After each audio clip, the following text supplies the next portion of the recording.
बोले कि ओके पहले तो की प्रोविज़न देख ले रहे हैं कि कॉन्स्टिट्यूशन में कौन कौन से बोले गए हैं। Just a minute.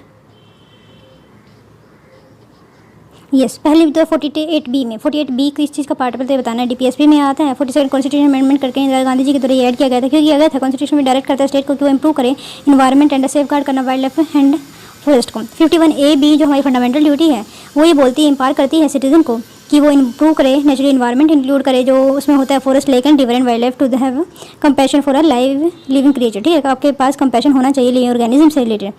Second line act किया गया था 1912 में, wild called the wild bird and animal protection act जो 1972 का था। मतलब क्या कि 1912 में सेकंड लाइन एक्ट किया गया था। कब?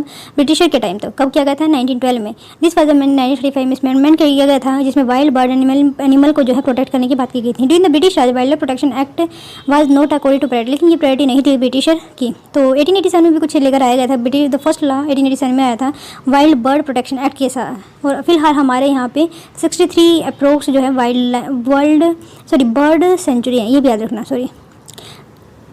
और ये जो है वाइल्ड बर्ड को सेल जो पोजेशन करते हैं इधर वो किल्ड करे या कैप्चर इलीगल, उसको इलीगल ही कह दिया जाता था।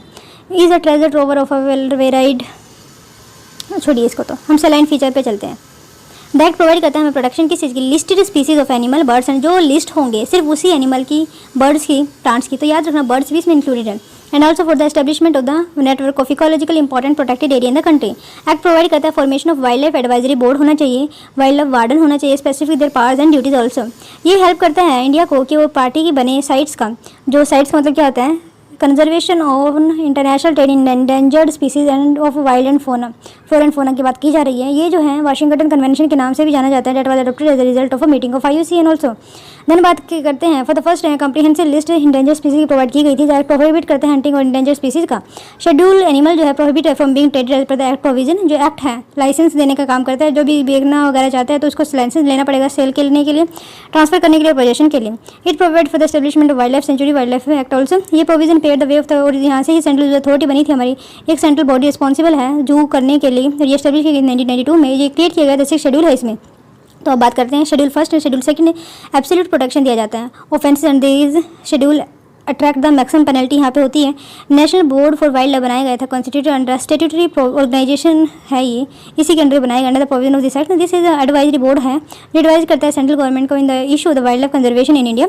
ये जो अपेक्स बॉडी है रिव्यू करने के लिए wild life project national park, मतलब क्या है, इसी को ये ही अथोराइज करता है कि वाइल्ड लाइफ बनाया जाए, नेशनल पार्क बनाया जाए, सेंचुरीज बनाई जाए। जो चीफ फंक्शन है बोर्ड का वो प्रमोट करें कंजर्वेशन डेवलपमेंट एक्टिविटी। और बात NTCA की बात करें तो ये भी इसी के द्वारा ही बनाई जाए कि statutory body ministry of environment forest and climate change के अंदर आती है ये, और वो ओवरऑल सुपरवाइज करती है पूरे एनवायरमेंट को।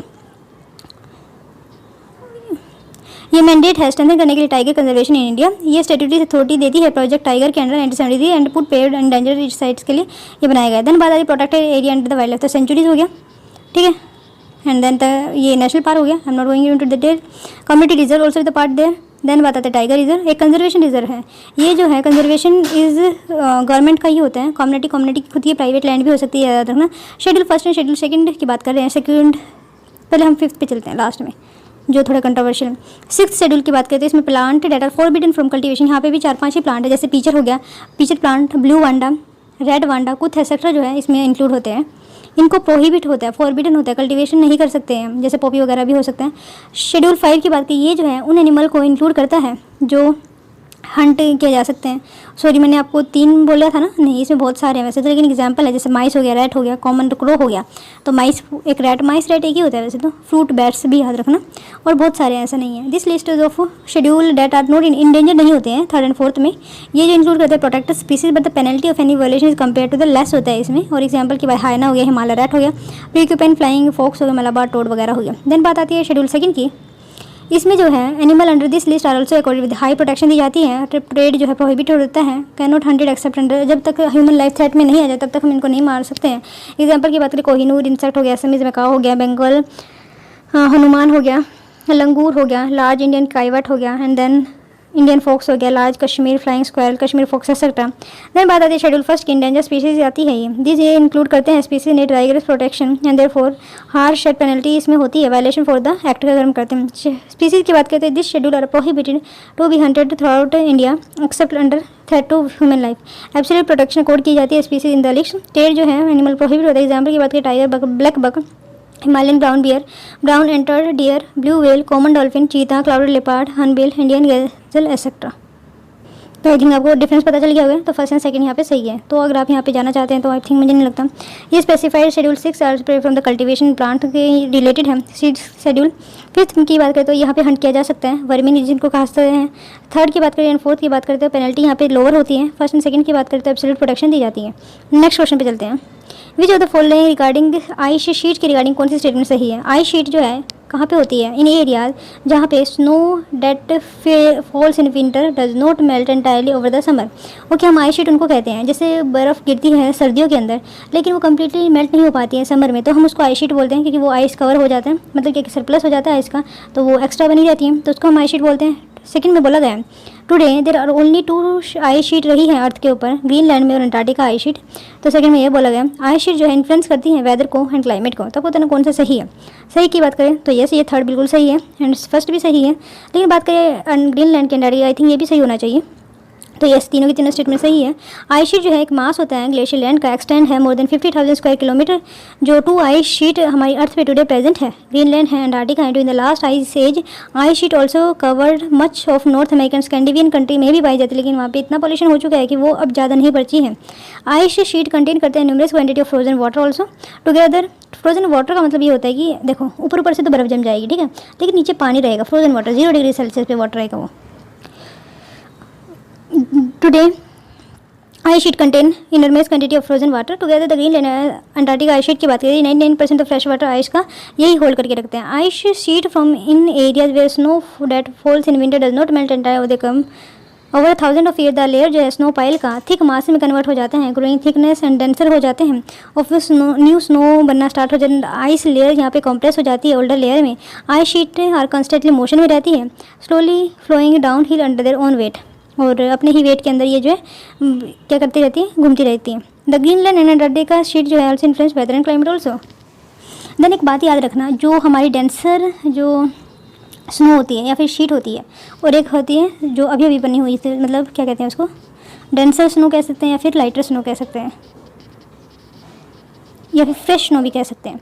जो फ्रेश स्नो है उसका एल्बिडो बहुत ज़्यादा होता है, इवन सबसे ज़्यादा एल्बिडो जो है फ्रेश स्नो का होता है। मतलब क्या कि इस पर जो भी लाइट होगी वो रिफ्लेक्ट हो जाएगी, उस प्रोपोर्शन को बोलते हैं। जितनी लाइट हुई वो टोटल कीजिए, जितनी रिफ्लेक्ट कर दी उसने वो होता है उसका एल्बिडो।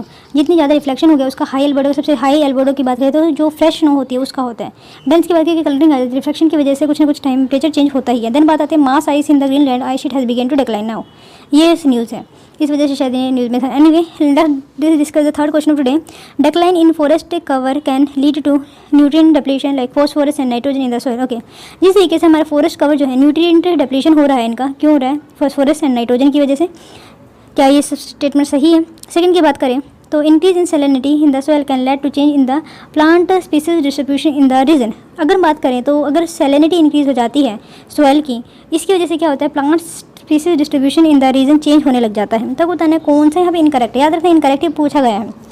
तो पहली बात में डिक्लाइन अगर फॉरेस्ट कवर का होता है, nutrient depletion like phosphorus nitrogen in the soil also decrease. Number first में इंक्रीज अगर सैलिनिटी की होती है तो सॉइल में चेंज होता है, सॉइल में चेंज होने की वजह से जो प्लांट स्पीसीज डिस्ट्रीब्यूशन वो चेंज होने लगता है। तो आपको बताना कौन सा इनकरेक्ट है। इनकरेक्ट की बात करें तो दोनों के दोनों सही है, तो ये दोनों के दोनों सही है, तो डी यहाँ पे ऑप्शन हो जाएगा। एक बात याद रखना, कोई फॉस्फोरस एंड नाइट्रोजन किस तरीके से आता है, मान लेकर वहाँ पे कोई प्लांट है और वहाँ पे कोई पत्ता गिरता है, ठीक है, तो ये पत्ता किस चीज़ से बना होता है? नाइट्रोजन से बना होता है, NPK से बना होता है ना, नाइट्रोजन, फॉस्फोरस एंड पोटेशियम, यही 3 मात्रा सबसे ज़्यादा होती है। इनका भी एक प्रॉपर रेशियो होता है, आई थिंक 6:4, 2:2, नहीं 4:1, कुछ ऐसा ही रेशियो होता है, आई थिंक 2 भी हो सकता है, अब देख लेना, ठीक है। तो ये जो रेशियो होता है ये इनका प्रेजेंट होता है। तो अगर N है, नाइट्रोजन अगर गिरेगा तो यहाँ पे ऑर्गेनिक जो ऑर्गेनिज्म वगैरह जो भी डिकम्पोजर है वो इसको तोड़ेंगे, तो नाइट्रोजन हमारे सॉइल में जाएगा। एंड बात करें पोटेशियम की, पोटेशियम के लिए भी सेम है और फॉस्फोरस के लिए भी सेम ही है। तो वही बात की जा रही है, क्या ऐसा होता है? यस, ये इफेक्ट करता है। अगर डिक्लाइन होता है फॉरेस्ट कवर में तो वहाँ का जो न्यूट्रिएंट अवेलेबिलिटी वो कम हो जाती है। नंबर सेकंड की बात करें, increase in salinity in the soil can lead to change in the plant species distribution in the region. ये भी सही है, जब सैलिनिटी चेंज होती है तो देखो प्लांट स्पीसीज क्यों डिस्ट्रीब्यूट होती है, कोई प्लांट क्यों डेवलप होती है, किस किस चीज़ के ऊपर फैक्टर करता है, जैसे टेम्परेचर हो गया, सॉइल टाइप हो गया, क्योंकि देखो सॉइल टाइप पे लेटराइट सॉइल में तो कोई ऑर्गेनिज्म नहीं पाया जाता है, ऑर्गेनिज्म की बात छोड़ो उसमें कोई प्लांट भी नहीं पाया जाता है। तो एनीवे यहाँ पे कोई क्वेश्चन बताने का है आपको? नहीं, सैलिनिटी आपको पता है, फॉस्फोरस, नाइट्रोजन नहीं, ठीक है, मैं इसमें कोई ज़्यादा वैल्यू ऐड नहीं करेंगे। इंक्रीजिंग एंथ्रोपोजेनिक एक्टिविटी की वजह से नेचुरल स्टेट, हाँ, लेकिन पिछले वाले क्वेश्चन में आपको ग्रीनलैंड की, एंटार्क्टिका की जो न्यूज़ में है, आई थिंक जो चाइना के जो जी जिनपिंग है, जो भी प्रेसिडेंट या प्राइम मिनिस्टर जो भी है, प्रीमियर बोलते हैं उनको वहाँ पे, जो, और वैसे इन द वर्ल्ड आर्मी में हम उनको प्रेसिडेंट बोलते हैं, और वो यूनिटरी सिस्टम को फॉलो करते हैं उन्होंने, और सबसे ज़्यादा लेजिस्लेटर भी चाइना में है। एनीवे उन्होंने बोला है कि एंटार्क्टिका हमारा रीजन है। आई डोंट नो किस बेसिस पर बोला है था, शायद उनके जो कॉमन गुड की जो फिलोसफी है वो जा चुकी है, सब पे ही अपना एक्सपेंशरी पॉइंट ऑफ व्यू थोपना चाहते हैं। मास डिग्रेडेशन हो रहा है one of the India world heritage Sundarban में। Nutrient depletion specially phosphate nitrogen का देखा जा रहा है, डायरेक्टली कनेक्टेड है, जो डिक्लाइन हो रहा है फॉरेस्ट कवर का वहाँ पे।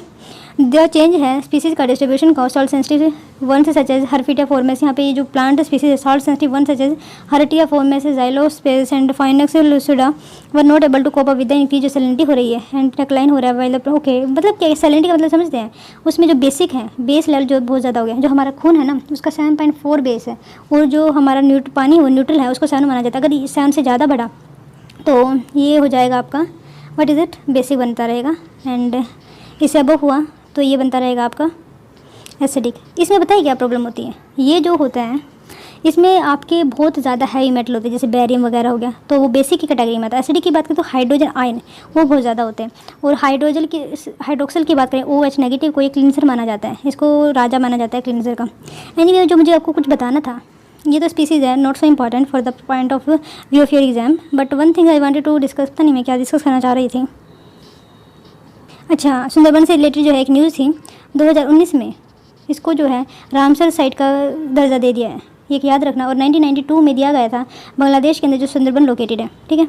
लेकिन ये information, but I wanted to give another information regarding this thing, कोई बात नहीं, जब दोबारा याद आएगा तो मैं बता दूंगी। नेक्स्ट क्वेश्चन पे चलते हैं। National board for wild life, अभी हमने देखा है national world board for wild life बनाने की बात की गई थी वाइल्ड लाइफ प्रोटेक्शन एक्ट के हिसाब से। नंबर फर्स्ट में बोला गया स्टैट्यूटरी ऑर्गेनाइजेशन है, कंसिडर की गई है वाइल्ड लाइफ प्रोटेक्शन एक्ट 1972 के हिसाब से। No alternate boundaries in national park and wild life sanctuary can be done without the approval of the NBVL, and ये रिकमेंडेशन करता है, बाइंडिंग होती है सेंट्रल गवर्नमेंट पे, जो अगर फ्रेम करना होता है policies and measure for conservation of wild life. अगर आपने अभी थोड़ी देर पहले ढंग से सुना होगा तो इसका जवाब दे पाएंगे। NBVL जो है चेयर की जाती है इन्वायरमेंट मिनिस्टर के द्वारा, तो आपको बताना कौन सा यहाँ पे सही है, तो इनकरेक्ट बताना, सॉरी इनकरेक्ट बात करें तो 3rd and 4th ही होगा। पहली बात तो देखो, कोई 2 स्टेटमेंट इसमें गलत है, अगर आपको अभी भी आंसर निकालो ना तो पहले देख लेना कि कितने स्टेटमेंट गलत या सही पूछे गए हैं। तो यहाँ पे ये 2 हो सकते हैं, 3 हो सकते हैं। तो इन्वायरमेंट प्रोटेक्शन नहीं, PM इसको हेड करते हैं, तो ये ठीक गलत है। एंड रिकमेंडेशन जो है बाइंडिंग कभी भी नहीं होती है बाइंडिंग, तो ये गलत है। एंड सेकंड की बात करें तो ये सही है आई थिंक, NBVL की रिकमेंडेशन के बिना हम इसको नेशनल पार्क को नो अल्ट्रेशन बाउंड्रीज बढ़ा सकते हैं लेकिन घटा नहीं सकते। स्टैट्यूटरी ऑर्गेनाइजेशन ये सही है, ये तो होगा आपका C या फिर D होगा, क्योंकि देखो इसमें अल्ट्रेशन की बात की है तो उसको घटाना भी हो सकता है बढ़ाना भी हो सकता है, बढ़ा तो सकते हैं लेकिन घटा नहीं सकते। और ये पावर नेशनल पार्क को डिनोट करने की पावर जो है स्टेट गवर्नमेंट की, इवन सेंट्रल गवर्नमेंट, तो 3rd and 4th सही है। स्टैट्यूटरी ऑर्गेनाइजेशन कंस्टिट्यूट की गई थी वाइल्ड लाइफ प्रोटेक्शन एक्ट 1972 की, एक एडवाइजरी नेचर की है, एडवाइज करती है सेंट्रल गवर्नमेंट को framing the policy and measure for the conservation of wild life in the country. Primary function की बात करें बोर्ड टू प्रमोट करना conservation development of wild life and forest, ये जो है रिव्यू करती है wildlife related matter and approve करना project around national park and sanctuaries. No alternation of boundaries in national park and wild life sanctuary can be done without the approval of the NBVL, और ये चीज़ की जाती है prime minister के द्वारा। और जो हमारी गंगा की जो काउंसिल होती है PM, जो नेशनल गंगा प्लान चला हुआ है उसमें भी जो चेयर करते हैं PM ही करते हैं। नेक्स्ट पे चलते हैं। आई थिंक मुझे इसमें तो लगता नहीं है किसी चीज़ को बताना है, नहीं कोई वैल्यूएशन करना है नहीं करना है, डिपेंडिंग अपॉन। और यहाँ पे याद रखना कम्युनिटी रिजर्व भी ये वाइल्ड लाइफ प्रोटेक्शन एक्ट के हिसाब से ही इसको डिवोट की गई है पार्क की, वो बना जा सकता है।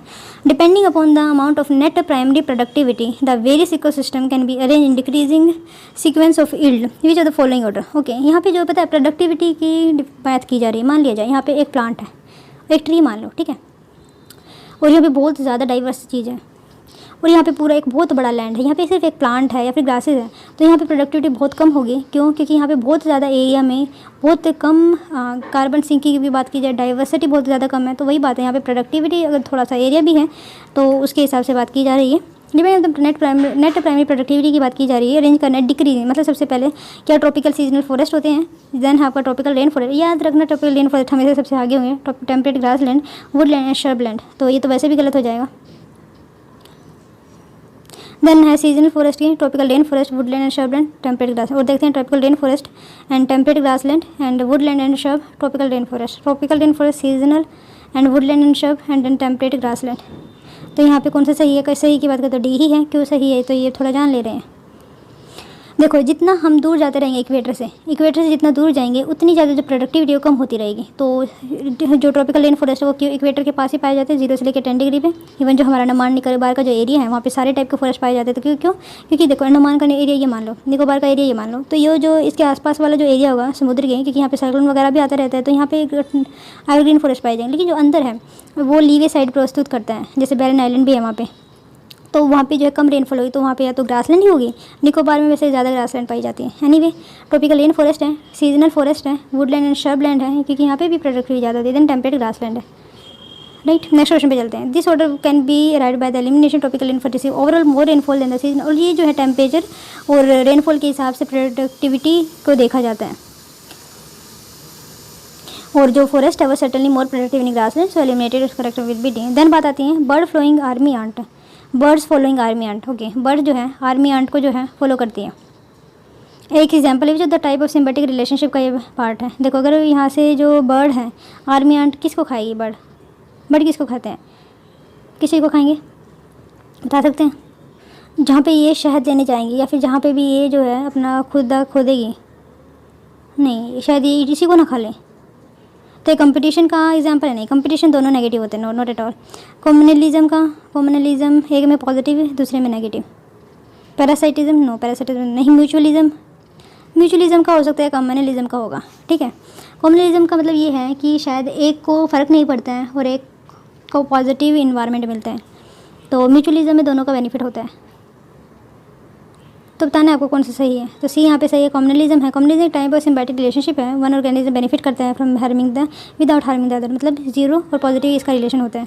चलो मैं इसको सारा बता दे रही हूँ। Many birds form a communal relationship with some species like ant like army ant. A great number of army जो ट्रैवल करती है forest floor while moving stir up many insect को जो है वो उखाड़ देती है lying in their path. The bird जो follow these army ant and eat up, जो वो उसकी वजह से जो खड़े हुए इंसेक्ट हैं जो बाहर निकले हैं उनको जो है खा लेती है। तो इस वजह से ये एग्जांपल है कॉम्युनलिज्म का। एक बार हम देखते हैं पूरा का। ओके, पहला टाइप जो हमारे रिलेशनशिप का वो सिम्बोलिसिस। ये रिलेशनशिप वन ऑर्गेनिज्म डिपेंड होता है अनदर पे फॉर सर्वाइवर के लिए। This is called symbiosis relation या सिम्बायोटिक रिलेशनशिप कहते हैं। जैसे फोटोसिंथेसिस प्लांट होते हैं वो माइक्रो वगैरह उसके ऊपर डिपेंड रहते हैं ऑक्सीजन के लिए, और ह्यूमन के लिए भी कह सकते हैं। तो अनदर एग्जाम्पल जो tree offer shelter to other plant, ये भी जो है हमारे रिलेशन है सिम्बोसिस के बारे में। देन सिम्बायोटिक माइक्रोब्स जो है यहाँ पे आप एग्जाम्पल देख सकते हैं। देन नॉट सो म्यूचुअलिज्म, ये इंपॉर्टेंट है। ये टाइप ऑफ रिलेशन होते हैं जो दोनों के दोनों जो पार्टनर वो बेनिफिट करते हैं। जैसे ई कोली सिंथेसाइज करते हैं विटामिन के इन द इंटेस्टाइन, तो ये हमारे लिए बहुत यूजफुल है। In exchange of the large intestine provide, और ये जो लार्ज इंटेस्टाइन से क्या लेते हैं न्यूट्रिएंट लेते हैं necessary for the survival of the microorganism. तो ई कोली यहाँ पे एग्जांपल है किस चीज़ का? म्यूचुअलिज्म का। कम्युनलिज्म की बात करें, one organism benefit and other is unaffected. तो ये कम्युनलिज्म जो हमने अभी देखा है, they bring no benefit to the host and yet the microorganism benefit greatly from by the environment. Then ये है आपका साइक्लोकोपस ऑन स्किन है। देन बात आती है पैरासिटिज्म। पैरासिटिज्म जो है वन ऑर्गेनिज्म बेनिफिट होता है expense of the other old pathogen और पैरासाइट है। ओके, पता है हर एक पैथोजन, पहली बात तो ये पैरासाइट होता है, इसमें जो होता है एक जो पर्सन के वो फीड करा रहा है उसकी जान भी जा सकती है। It's benefit by the extracting blood from that human host, मतलब उसको बहुत ज़्यादा डिग्रेड किया जा सकता है। और ये नेगेटिव रिलेशनशिप को शो करता है parasitism. Bacterium from symbiotic relationship with many other organism including human, and one example is bacteria that live inside the human also. These microbe break down and produce vitamin that human need in return. Okay, then fungi and plant का यहाँ पे example है। Then लीचेंस का example है। Then protist not so important. Then biology आपकी एक definition छूट गई, दैट इज कंपटीशन, जिसमें इकोलॉजिकल रिलेशनशिप होता है जिसमें दोनों ऑर्गेनिज्म अटैम्प्ट करते हैं सेम रिसोर्स को पाने। मतलब मैं एक ह्यूमन हूँ और चिंपैंजी का भी सेम रिसोर्स है, एक ही चीज़ हम खाते हैं, तो ये जो है कंपटीशन का एग्जांपल हो सकता है। नेक्स्ट क्वेश्चन पे चलते हैं। मैंग्रोव सॉल्ट वाटर, ओके हमने पढ़ लिया ना, यस पढ़ ले चुके हैं इसका डेफिनेशन या फिर इसका इन्फो जो इनसाइट नहीं दी थी। देन बात करते हैं 7th क्वेश्चन की। Mangrove, salt water, crocodile, Indian python, wild pigs and rhesus monkey are found in which of the national park. Okay, mangrove पाए जाते हैं तो हो सकता है आपका भितरकनिका, सुंदरबन, नागरहोल, पेरियार में तो नहीं होते हैं शायद मैंग्रोव। एंड पेरियार जो है हमारे वे ईस्ट में पाया जाता है केरला के, जैसे ये पूरा केरला हो गया तो इस जगह पाया जाता है। Next mangrove, okay salt water crocodile, तो यहाँ पे ब्रैकिश वाटर है, या तो एस्चुरी होगी या फिर डेल्टा बन रहा होगा। तो सुंदरबन में भी डेल्टा बनता है, भितरकनिका में भी डेल्टा बनता है। देन इंडियन पाइथन, सांप पाए जाते हैं। सांप को किस तरीके से इन्वायरमेंट चाहिए, तो आप खुद देख सकते हैं पानी में तो नहीं रहते हैं सांप शायद। एंड वाइल्ड पिग्स रहते हैं, ड्रेसेस मोंकी पाए जाते हैं। तो आप बताना कौन सा सही है? मेरे हिसाब से तो बी ही सही होना चाहिए, ए सही है यहाँ पे Bhitarkanika. Flora and fauna Bhitarkanika national park है। फ्लोरा मैंग्रोव की बात करें casuarina and grassland like the indigo bush. Fauna the park is more the salt water reptile. सबसे ज़्यादा जो मैंग्रोव कहाँ पाए जाते हैं, आई थिंक गुजरात है। आई थिंक पहले वेस्ट बंगाल होगा, देन गुजरात है, देन आंध्र प्रदेश है। चलिए एक बार हम देखते हैं यार। एक जो इन्फॉर्मेशन फैक्ट है, पीचावरम मैंग्रोव जो है तमिलनाडु के अंदर इंडिया का सबसे ज़्यादा लार्जेस्ट मैंग्रोव फॉरेस्ट है। भितरकनिका मैंग्रोव जो है फॉरेस्ट ओडिशा का है। Bay of Bengal India second largest mangrove forest है। ओके, जो भितरकनिका मैंग्रोव है forest of Odisha by the Bengal मतलब bay of Bengal second largest mangrove यहाँ पे पाया जाता है। Other mangrove occur in the Andaman Nicobar and the gulf of Kutch in Gujarat also. Then आप यहाँ पे देख सकते हैं कहाँ पे हमारे मैंग्रोव पाए जाते हैं। पहली बात तो कोस्टल एरिया ये जितना भी है, तो आप यहाँ पे इसका या तो स्क्रीनशॉट ले सकते हैं। तो यहाँ पे जैसे मैंग्रोव होगी गुजरात के, रत्नागिरी मैंग्रोव हो गए महाराष्ट्र में, गोवा मैंग्रोव हो गए, एंड देन कावेरी डेल्टा के मैंग्रोव हो गए कहाँ पे, तमिलनाडु में, और यहीं पे हमारे लार्जेस्ट मैंग्रोव पाए जाते हैं। देन है कृष्णा गोदावरी मैंग्रोव है, देन महानदी एंड सुंदरबन। तो वैसे गुजरात ही ज़्यादा लग रहा है। अंडमान एंड निकोबार ऑल्सो भी प्रेजेंट है। देखो अगर हम डिस्ट्रीब्यूशन की बात करें, सबसे ज़्यादा जो है वेस्ट बंगाल में है, देन उड़ीसा है, आंध्र प्रदेश, तमिलनाडु, गोवा, महाराष्ट्र, गुजरात। गुजरात में सेकंड नंबर पे है, थर्ड नंबर पे है अंडमान एंड निकोबार में। लेकिन याद रखना वेस्ट बंगाल में सबसे ज़्यादा है, एंड आंध्र प्रदेश। तो पहले क्या याद रखेंगे, West Bengal and Gujarat, then Andaman and Nicobar, then Andhra Pradesh. बस इतना ही याद रखना है, नॉट सो इंपॉर्टेंट। और बाकी वेस्ट बंगाल एंड गुजरात ही याद रख लो, that is. Okay, next question पे चलते हैं। Which are the following species are naturally found India. Okay, जो हमारे यहाँ पे नेचुरली फाउंड होती है, पहली बात तो क्लाइमेट पता होना चाहिए। वैसे सारी पाई जाती है, क्योंकि हमारे यहाँ पे सारी क्लाइमेटिक कंडीशन पाई जाती हैं। तो ऑफकोर्स जो यहाँ पे स्पीसीज़ है वो जो है सारी पाई जाती है, लेकिन जो सब स्पीसीज़ है वो कहीं से कहीं पाई जा सकती है। फॉर एग्जांपल यहाँ पे हमारे यहाँ पे चीता भी पाया जाता है, लेकिन सेम चीता नहीं पाया जाता है। जैसे राइनो भी पाया जाता है, लेकिन सेम राइनो नहीं है, सब स्पीसीज़ पाई जाती है। देन है red headed vulture, number first में ये दे रखा है। फ्लाइंग स्क्वायरल, देन है कोला, कोला ये बिल्कुल पाए जाते हैं। एंड गोल्डन लैंगूर ये बिल्कुल हमारे यहाँ पे पाए जाते हैं। तो थर्ड है, तो ऑप्शन के हिसाब से चलते हैं। थर्ड है एंड फोर्थ भी है, तो थर्ड भी एंड फोर्थ भी है, तो सिर्फ ये डी में ही पॉसिबल है। तो यहाँ पे ओके थर्ड नहीं है, कोला हमारे यहाँ पे नहीं पाया जाता, सॉरी यार अगर मैंने आपको गलत बता दिया था। तो फ्लाइंग स्क्वायरल है, यस बिल्कुल है। रेड हेडेड वल्चर है, यस इनकी पॉपुलेशन बहुत ज़्यादा कम हो गई है।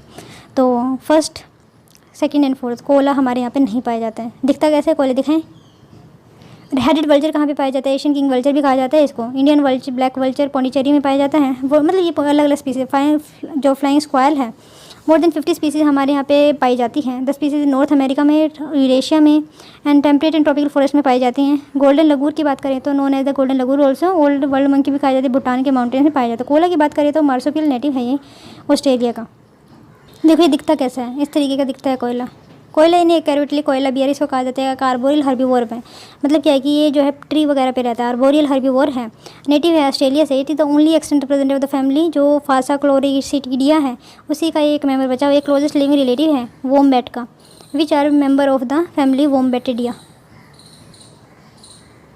ओके नेक्स्ट क्वेश्चन पे चलते हैं। 9th क्वेश्चन है हमारा। In dry area of low rainfall, okay जहाँ पे ड्राई एरिया पाया जाता है, लो रेनफॉल के साथ थोर्नी श्रब एंड श्रब ग्रो करती है। जहाँ पे लो रेनफॉल होता है तो थोर्नी श्रब एंड श्रब ग्रो करती है। श्रब होता है, एक तो हर्ब होती है जो बहुत ज़्यादा प्लांट होती है, जिसके स्टेम जो है ग्रीन होती है, लेकिन जो हर्ब है उसकी भी प्लांट ग्रीन लेकिन थिक होती है। तो ये बात की जा रही है thorny shrub and scrub. How do such plant adapt, और किस तरीके से जो अडेप्ट करते हैं लो लेवल ऑफ मॉइस्चर में। तो सच प्लांट जनरली शैलो रूट इनकी होती है, मतलब शैलो की मतलब ऊपर ही रूट होती है, ताकि वाटर को मोर एफिशिएंटली यूटिलाइज कर सकें। नंबर सेकंड में some plant leave have a thorny होते हैं, वैक्सी होते हैं, ताकि रिड्यूस कर सके loss of moisture of by transpiration. तो पता नहीं कौन सा सही है। सही की बात करें तो बी यहाँ पे सही है। They have adapted to desert condition by developing extreme long root system to draw water from deep underground near the water table. Mosquito roots are considered the longest dry plant कहा जाता है and regarded as the longest 80 feet. Next question पे चलते हैं। Some have a succulent leaf भी पाई जाती है store moisture के लिए। Some have thorny leaves to reduce water loss by the transpiration. Waxy leaf जो है protect soil moisture beneath the coating. Next question पे चलते हैं। कंसिडर करना फॉलोइंग स्टेटमेंट को regarding about global soil biodiversity Atlas. ये आपकी बार बहुत ज़्यादा न्यूज़ में रहा है, तो हम इसको पूरे जानेंगे। ग्लोबल सॉयल बायोडाइवर्सिटी एटलस की बात की जा रही है। ग्लोबल है मतलब पूरे वर्ल्ड में सॉयल है, सॉयल से रिलेट करते हैं। बायोडाइवर्सिटी की बात, सॉयल में कौन सी बायोडाइवर्सिटी पाई जाती है, हमने ऊपर देखा बायोडाइवर्सिटी के ऊपर डिपेंड रहता है सॉयल और सॉयल बायोडाइवर्सिटी। देन एटलस उसको मैपिंग करना, ये प्रिपेयर किया गया है यूनाइटेड नेशन कन्वेंशन, ताकि कम्बेट किया जा सके। मतलब ये एक पूरी बॉडी है UNCCD। ये इंडिया जो है अमंग कंट्रीज़ है जिसने soil biodiversity the highest level of risk में पाए गए हैं, मतलब soil biodiversity highest level of risk में देखी गई है। सॉयल बायोडाइवर्सिटी इनकम्पास करती है presence of micro organism, microfauna and macrofauna also. तो बताना कौन सा सही है। सेकंड थर्ड सही है। यस, हमारे यहाँ पे कंट्री मतलब हमारी कंट्री में सबसे ज़्यादा सॉइल बायोडाइवर्सिटी फेस कर रही है highest risk. And soil biodiversity encompass करती है microorganism, microfauna and macrofauna also. Then first की बात करें तो ये UNCCD के द्वारा नहीं बल्कि India's soil biodiversity in guarantee the global soil biodiversity atlas जो प्रिपेयर किया जाता है world wide fund for nature के द्वारा। WWF risk index for the globe indicate करता है threat from the loss of the above ground diversity, pollution and nutrient overloading, overgrazing, intensive agriculture, fire, soil erosion, desertification, climate change shows India's among countries whose soil biodiversity faces the highest risk of level of risk. ठीक है, cell biodiversity compass करती है presence of micro organism also microfauna जैसे termite और earthworm, इसमें हम vermi composting भी कहते हैं। WWF के बारे में वर्ल्ड वाइड फंड की बात करें तो एक इंटरनेशनल NGO है, 1961 में बनाई गई थी। क्यों बनाई गई थी? प्रिजर्व करने के लिए, रिडक्शन करने के ह्यूमन इम्पैक्ट इन्वायरमेंट के ऊपर। इसका नेम पहले था world wide fund also which remains official name in Canada and the US also. Then बात करें तो हेडक्वार्टर इंग्लैंड स्विट्जरलैंड में लोकेटेड है एंड फॉर्मेशन 1961 में आपको बता ही चुकी है। सब्सिडीज़ की बात करें world wide fund India, world wide Hong Kong, international gorilla conservation programme, 3 ये है, हांगकांग का, इंडिया का, याद रखना। एंड देन बात करें तो इसका जो मोटो है या फिर ये देख सकते हैं ब्लैक बियर का ये पांडा सा black colour black and white Panda.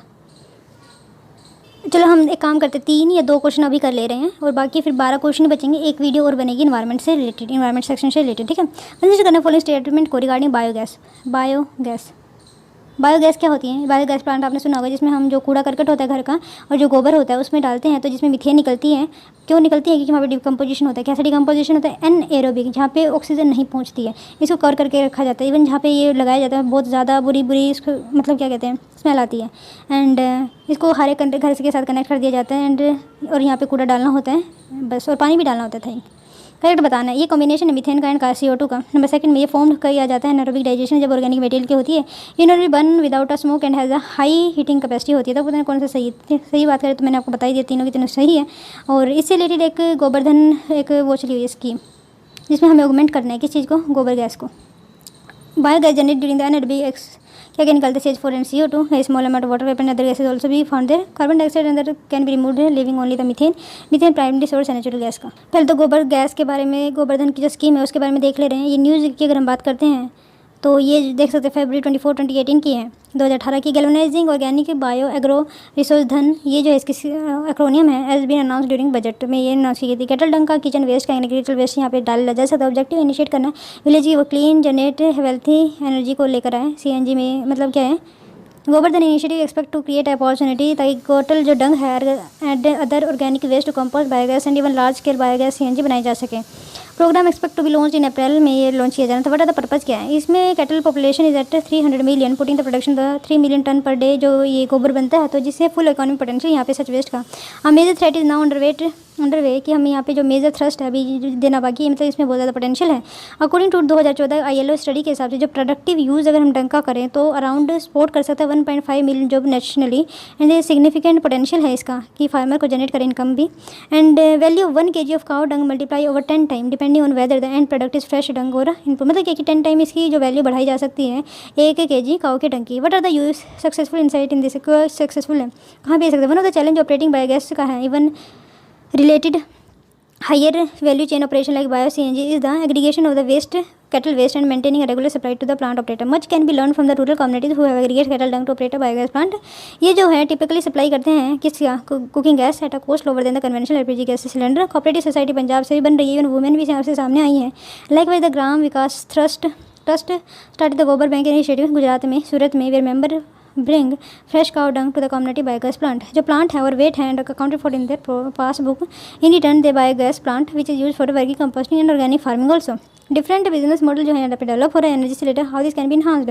Yes, ये वेस्ट को जनरेट करने में हेल्प करेगा, वेस्ट को यूटिलाइज करने में हेल्प करेगा एंड इससे इनकम भी जनरेट कर। अब एक न्यूज़ और पढ़िए स्टैट इनिशिएटिव। देखो 1 जुलाई 2020 से स्टैट इनिशिएटिव की बात करें तो Indian oil NTPC SDM sign किया मेमोरेंडम ऑफ अंडरस्टैंडिंग डेवलप करेंगे वेस्ट एनर्जी फैसिलिटी कहाँ पे? दिल्ली ओखला के अंदर landfill site using gasification technology. ये जो है प्लांट मैंने अब तक कितनी गैसिफिकेशन टेक्नोलॉजी आपको पढ़ाई है पता है आपको? टोरिफिकेशन पढ़ाया है और one more is there torrefaction and जो स्वीडन कंपनी ने यूज़ की थी। चलो आपको बताना कौन सी टेक्नोलॉजी का यूज़ करने की बात की थी मैं, I forgot that thing.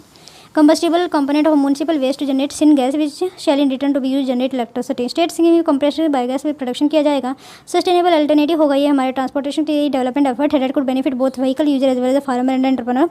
Compress biogas plant की बात करें, इसका पर्पस है कि हम किस तरीके से डिपेंडेंट एंटरप्रेन्योर पे कम किया जा सकता है, देन मतलब बनाया जा सकता है. सॉरी CBG आपने ये पता चल गया ना, इसका एम तो आपको पता है बायोगैस क्या होती है.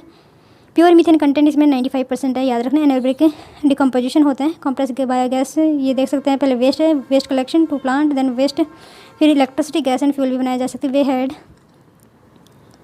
देखो हम करने की क्या कोशिश कर रहे हैं कि हम जो है एक बिजनेस मॉडल को क्रिएट करने की कोशिश की जा रही है यहाँ पे. देन बात करते हैं 12th क्वेश्चन के. And going with the last question of today. We consider करना following statement about the life form. Okay, epiphytic क्या होते हैं? ये प्लांट होते हैं जो ड्राइव करते हैं न्यूट्रिएंट को, कहाँ से? फंगी से, और attach to the root of the vascular plant. और ये जो है अटैच हो जाते हैं वस्कुलर प्लांट के रूट्स में. नंबर सेकंड में जैसे टेरेस्ट्रियल जो है, टेरेस्ट्रियल प्लांट ग्रो करते हैं लैंड में एंड क्लाइंबर भी. एंड माइक्रोट्रोपिक प्लांट जो है ग्रो करते हैं अनदर प्लांट के ऊपर. तब पता ना कौन सा यहाँ पे सही है. सही की बात करें तो सिर्फ सेकंड है. एपिफाइटिक प्लांट क्या होते हैं ये देखते हैं पहले. एपिफाइटिक प्लांट की बात करें तो ये रॉक बॉर्डर में उगते हैं. एंड टेरेस्ट्रियल जो है लैंड क्लाइंबर इसके एग्जांपल. एंड मायो हेटोप्रिक की बात करें, मायो को टेरोटोफिक जैसे देख सकते हैं आप, ये माइक्रोजियल फंगी होती है the roots of vascular plant. मतलब यहाँ पे थोड़ा ये अजीब दे दिया. एपिफाइटिक जो अगर माइक्रो हेटोप्रिक यहाँ पे लगा देते हैं, एंड एपिफाइटिक जो है यहाँ पे plant growing on the another plant, या फिर बोल्डर शोल्डर पे कह सकते हैं एपिफाइटिक. एपी का वैसे मतलब ये सॉइल से रिलेट करते हैं, तो आप इसको रॉक से रिलेट करके देख सकते हैं. नेक्स्ट क्वेश्चन पे चलते हैं, लास्ट क्वेश्चन होगा ये.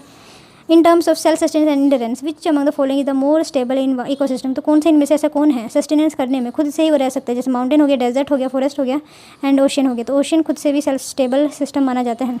ओशन जो है सेल्फ सस्टेनिंग सिस्टम है, जहाँ पे 2/3 ऑफ द अर्थ सी आती है. ये ओल्डेस्ट सिस्टम कहा जा सकता है. ये लिस्ट अफेक्टेड है नेचुरल कैलामिटी से. ये हाईली डाइवर्स है and productive ecosystem and contain earliest evolutionary life form यहीं से उगी थी. एंड रिवोल्यूशनरी हिस्ट्री की बात करें तो स्टेबल है देन द टेरेस्ट्रियल इन्वायरमेंट. तो इसी के साथ हमारे ये सेशन हम कंप्लीट करते हैं. बाकी 12 क्वेश्चन हम कल करने की कोशिश करेंगे. Hope you like the video. चल देख ले रहे हैं हमने डिस्कस क्या क्या किया है. That is important. सब कुछ सही है, लेकिन अगर आप मतलब रिव्यू नहीं कर रहे हैं, या फिर रिव्यू के छोड़िए, आप अगर रिवाइज नहीं कर रहे हैं कोई फ़ायदा नहीं है. वर्ल्ड प्रोटेक्शन एक्ट के बारे में जाना था, कौन चेयर करता है? पीएम. याद रखना. आई शीट के बारे में जाना था, क्या मतलब होता है आई शीट का इन अ साइंटिफिक टर्म. देन में जाना था डेक्लाइन हो रहा है हमारे फॉरेस्ट न्यूट्रिएंट जैसे, उसका रिलेशन देखा था. NBW के बारे में देखा था, एंड इसको हेड करने वाले पीएम थे, ये भी जाना था. एंड क्या रिलेशन होता है आंट में और बर्ड्स में, तो वो जानने की कोशिश की थी. मैंग्रोव, स्नेक, पाइथन वगैरह जो जहाँ पाए जाते, तो ये भितरकनिका का नेशनल पार्क था. तो जो नेचुरली फाउंड होता है कोयला हमारे यहाँ पे नहीं बल्कि ऑस्ट्रेलिया का एंडेमिक स्पीसीज़ है. अगर बात करें लो रेनफॉल की, थोनी स्क्रब की, तो किस तरीके से अडप्ट करते हैं हमारे प्लांट, तो देखा था. देन सॉइल बायोडाइवर्सिटी एटलस जो WWF के द्वारा निकाली गई है, उसके बारे में जाना था. एंड देन बायोगैस के बारे में जाना था, किस तरीके से काम करती है. एंड एपिफाइटिक प्लांट्स के लास्ट एंड टेरेस्ट्रियल माइक्रोट्रोपिक प्लांट के बारे में जाना था. देन लास्ट क्वेश्चन में sustain endurance most stable ecosystem की बात करें तो वो हमारा ओशन है. इसके साथ हम ये सेशन कंप्लीट करते हैं. Hope you like the video.